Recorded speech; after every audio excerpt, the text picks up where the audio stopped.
Agentes do FBI. Qual incidente te traumatizou pelo resto da vida? Eu já participei de várias operações perturbadoras do FBI antes, mas quando meu chefe me ofereceu $1 milhão para investigar um culto religioso, não havia como recusar a oferta. Eu nunca poderia imaginar que seria a última vez que veria meus colegas de trabalho. Eu sabia que essa missão era diferente das outras. Como nos ofereceram um bônus de $1 milhão, que foi pago antecipadamente antes mesmo de começarmos a missão, não havia como recusar. No entanto, assim que parti com minha equipe, sabíamos que algo estava terrivelmente errado. Errado? A missão em si foi apresentada como simples, mas as circunstâncias ao redor eram mais incomuns. Estávamos planejando uma investida em um culto religioso fanático em Montana. Uma turma realmente psicótica. Lembro-me de meu chefe me dizendo. Eu não poderia ter imaginado uma compensação melhor do que a que ele estava oferecendo, então ouvi atentamente. Honestamente, era quase o suficiente para garantir a aposentadoria de toda a minha equipe. Eu sabia que o que estávamos fazendo era ilegal, mas eles não pareciam se importar. Trabalhar como agente do FBI faz com que você seja intocável para a pessoa comum. Você é considerado uma pessoa de alto escalão, mas há pessoas com muito mais poder do que nós. Os chefes do FBI não se importam se a missão for ilegal, se for contra todos os princípios morais, contanto que cumpra o objetivo, faça o que for necessário.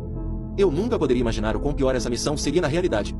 Eu sei que não é importante para o trabalho, mas qual é o propósito dessa investida? Esses caras estão cultivando maconha ou algo assim? Perguntei. A pergunta saiu mais sarcástica do que eu pretendia. Nosso chefe apenas sorriu. Acho que ele tinha senso de humor. Bem, ele começou, duvido que você vá contar para alguém, então eu suponho que você pode muito bem saber. Ele parecia confiante nessa suposição. Talvez até um pouco demais. Essas pessoas tropeçaram em algo que não deveriam, continuou ele. Então tentaram esconder. Melhor não ser algo prestes a explodir, eu disse. O chefe riu. Desta vez não é tão simples. O que você sabe sobre a existência de vida extraterrestre? Levantei minha sobrancelha. O que diabos ele estava prestes a me contar? Você está me perguntando se eu acredito em alienígenas? Respondi. Levei um segundo para considerar. Claro. Por que não? Ele prosseguiu explicando o objetivo real parecia absurdo, mas eu podia perceber que havia alguma verdade profunda no que ele estava dizendo. Ele não demonstrava nenhuma emoção em seu rosto. Aparentemente, um OVNI havia caído em uma fazenda no sudeste de Montana alguns dias antes. Por sorte, esta fazenda pertencia à Igreja da Ascensão Feliz, o culto em questão. Pouco depois de pousar, alguns membros do culto o encontraram e receberam ordens para levá-lo para a casa do líder, que era literalmente uma mansão. A parte mais interessante sobre isso era o próprio OVNI. Supostamente, tinha cerca de 3,6 metros de largura, 0,9 metros de diâmetro e com formato de pílula. Antes de pousar, ele estava se movendo erraticamente, teleportando curtas distâncias. A cada poucos segundos depois de pousar, algum tipo de fluido verde escuro começou a vazar dele. Agora, para a missão em si, tínhamos que simplesmente entrar e ajudar uma equipe de agentes da CIA e do FBI a eliminar todos os membros. Sem sobreviventes, sem testemunhas, sem exceções. O que os chefes do FBI planejavam fazer com o OVNI depois não era da nossa conta. Não que eu realmente quisesse saber. Quando nos disseram sem testemunhas, eu deveria ter percebido que eles queriam dizer literalmente. Não tivemos muito tempo para nos preparar para a investida, mas não parecia que precisávamos. Estávamos lidando com amadores, provavelmente caipiras loucos por gatilho que não conseguiam planejar ou mirar direito. Eu suponho que investida não era a descrição mais apropriada para o trabalho. Parecia mais um massacre do que qualquer outra coisa. Minha equipe de 6 se encontrou com a equipe militar em um pequeno complexo subterrâneo usado pelo FBI para operações clandestinas, localizado a cerca de 30 minutos da fazenda. Lá nos equipamos, revisamos táticas e nos disseram para repetir o objetivo em mãos. Sem testemunhas, sem sobreviventes. Depois de tudo dito e feito, entramos em uma van SWAT e partimos. Vestimos trajes táticos pretos fornecidos pelos próprios chefes. Essa parte foi um pouco exagerada para mim. Tínhamos nossos próprios equipamentos, coisas que estávamos usando por muito tempo. Ambos os conjuntos eram quase idênticos, mas os agentes insistiam que usássemos os deles. A atmosfera na van também era desconcertante. Talvez fosse só minha cabeça, mas todos pareciam tão rígidos. Os agentes apertavam seus rifles com firmeza enquanto olhavam fixamente para a frente. Minha equipe tentou conversar entre si, mas cada palavra parecia estranha. Eu só atribuí isso aos nervos, o que não fazia sentido porque nunca havia sentido nervos assim antes. Acho que eles sabiam de algo que eu não sabia. Depois do que pareceu horas, finalmente chegamos, parando alguns metros longe da casa grande. Para permanecermos não detectados, saímos, nos formamos e começamos. Fui designado para a posição mais afastada, então fiquei para trás enquanto todos os outros avançavam. As pessoas mais próximas da minha frente eram um dos meus caras e um agente. Não demorou muito para a estranheza se intensificar. Notei que o agente estava gradualmente se movendo mais devagar. Eventualmente, o alcancei. Bem, foi mais como se eu fosse forçado a alcançá-lo. Se eu estivesse me movendo mais devagar, teria parado. Esse agente arruinou toda a formação sem que ninguém na frente percebesse. O que diabos você está fazendo? Perguntei enquanto caminhava ao lado dele. Sem responder à minha pergunta, ele me entregou um pequeno pedaço de papel. Dei uma rápida olhada, vendo um endereço e uma data escritos nele. Encontre-me. Não se atrase, ele disse. Nenhuma inflexão em sua voz. Faça o que puder para se manter vivo.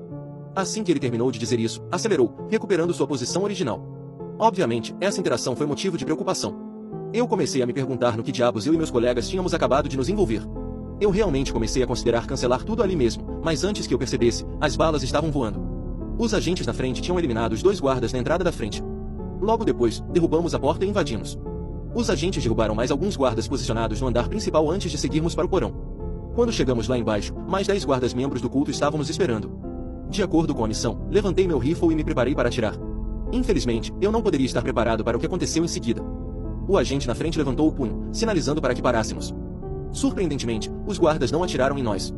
Na verdade, eles nem reagiram. Os agentes começaram a se virar antes de mirar seus rifles em nós. Houve uma mudança de planos. Fomos traídos.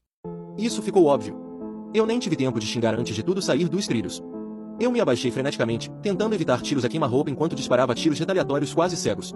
Consegui cambalear para trás de alguma cobertura, mas não antes de ter 2 balas roçando minha bochecha e coxa. Olhei para fora, vendo os guardas do culto com sorrisos maliciosos em seus rostos, também atirando em minha equipe. Somente em meio ao caos, pude ver Faisal, um dos meus colegas, investir contra um agente na tentativa de derrubá-lo. Definitivamente, foi um movimento desesperado, mas apesar de Faisal ser substancialmente maior que o agente, sua investida foi bloqueada e ele foi jogado contra uma coluna. Eu senti raiva me dominando. Levantei meu rifle, mirando na cabeça do agente e atirei. Ele não caiu. Minha mira não era o problema. Eu podia ver as balas perfurando o lado de seu capacete. O cara até recuou, mas não caiu. Em vez disso, ele finalizou Faisal com um tiro na cabeça e se afastou. Minha boca ficou aberta enquanto eu recuava. Acho que estava bastante abalado porque parei de prestar atenção ao meu redor. Senti meu corpo esbarrar em alguém antes de girar para ver outro agente me encarando. Pensei em pegar minha faca, mas antes que eu pudesse fazer qualquer movimento, o agente agarrou meu braço e me jogou facilmente no chão. Eu já tinha sido jogado antes, mas esse foi de longe o mais doloroso que já experimentei. Parecia que eu estava sendo arremessado por um gorila, não por um homem com uma construção semelhante à minha. Sua força era ridícula. Uma vez no chão, ele se posicionou sobre mim antes de levantar um punho. Eu sabia com todas as fibras do meu ser que um único soco pulverizaria meu crânio inteiro. Enquanto eu me preparava para a vida após a morte, o agente hesitou. Finge estar morto, sussurrou, sua voz familiar. Ele bateu o punho, a poucos centímetros da minha cabeça, e rachou o chão ao meu lado antes de me virar de bruços. Não se mexa, aconteça o que acontecer, ele sussurrou novamente. A pressão que cobria meu corpo logo desapareceu. O agente estava se levantando. Eu sei o que ele disse, mas eu não queria ouvir. Eu queria ajudar minha equipe. Eu os coloquei nessa enrascada, então eu era obrigado a tirá-los. Mas eu não me mexi. Eu sabia que era inútil. O porão ficou silencioso. Não havia mais sons de luta. Minha equipe estava morta, e era totalmente minha culpa. Momentos depois, alguém começou a falar, tirando-me da minha sessão de autopiedade. Caramba! Bom trabalho. Não parecia um dos agentes, então eu assumi que a voz pertencia a um membro do culto. O que diabos está acontecendo? Pensei comigo mesmo. Eles estavam trabalhando juntos? Agora, sobre o pagamento, sua pergunta foi interrompida por tiros. Um breve surto de caos adicional se seguiu, pois mais corpos caíram no chão. Eu contei cerca de 10 no total. Acho que eles não estavam trabalhando juntos afinal. Tudo bem, vamos tornar isso rápido, disse um dos agentes. Eu me perguntava sobre o que ele estava falando. O que mais eles precisavam fazer? Ouvi os sons de botas se arrastando enquanto os agentes circulavam fazendo algo. Abri um dos olhos, apenas uma fresta, tentando entender o que diabos estava acontecendo. Eu queria ter mantido fechado. Eu estava deitado ao lado de Ricardo, um dos membros da minha equipe. Enquanto eu olhava para o corpo dele sem vida e cheio de balas, eu queria gritar. Forcei-me a manter a boca fechada. Continuei observando enquanto os agentes se aproximavam de cada corpo, tanto da minha equipe quanto dos membros do culto, e injetavam algum tipo de fluido verde escuro em suas veias. Logo, chegaram até mim. Segurei a respiração e fiquei rígido enquanto senti a agulha entrar no meu braço. Felizmente, o cara não verificou meu pulso. Nesse ponto, eu estava perdendo completamente a cabeça. Não apenas porque estava fingindo estar morto enquanto algum fluido misterioso estava sendo misturado na minha corrente sanguínea. Era toda a maldita situação. Se isso não tivesse sido o pior dia da minha vida, certamente era um concorrente. Depois, ouvi os agentes murmurando entre si. Não consegui entender muito, mas ouvi algo sobre 12 horas. Bastante tempo. 12 horas? 12 horas para quê? Depois de mais uns 5 minutos, os agentes finalmente saíram. Fiquei imóvel por algum tempo depois disso. Eu não estava exatamente ansioso para ver o que os agentes haviam deixado para trás.